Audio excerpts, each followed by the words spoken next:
Welcome back, everybody. Shadow Drone.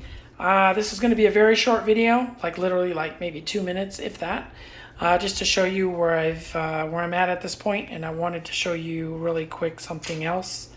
That was something I wanted to show you. So here are the two Phantom 3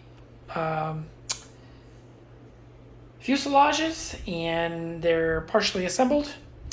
And I've installed the motors already. They've been screwed in. So yeah, so here's two of them.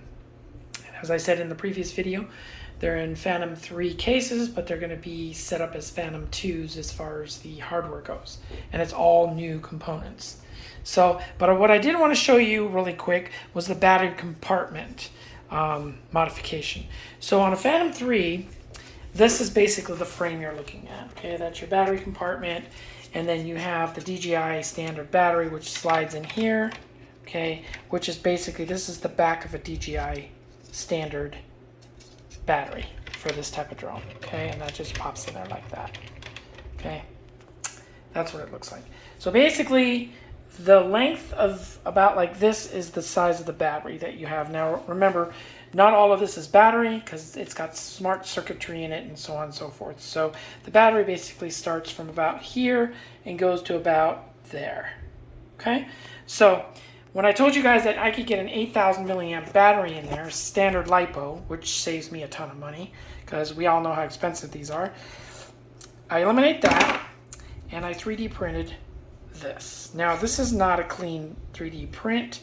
I did this in super speed mode, and it's made from PLA. It's gonna the new version of this that I'm gonna be printing when I'm ready for it is going to be made from PLG or PLGL or something like that, which is a stronger plastic and has a lot more flexibility. PLA is very brittle. Okay, it'll flex, but it'll only flex to a certain point and then break. And that's one of the things I've come across with PLA in this design. These lock pins will break. So anyway, so the way this works, it goes in like that and pops in like that. Now, as you can see, that increases the battery compartment hugely. I don't think that's the right word, but anyway, it definitely allows you to put a much larger battery into the drone.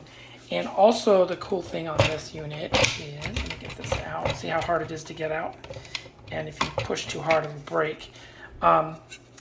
This unit has a built-in LED compartment here, as you can see, where I can put a super bright LED inside here, okay, and that will allow me to put a clear plate here, and then I'll have a super bright LED light in here that also can be used as a blinker or a navigation light or whatever you want to put in there.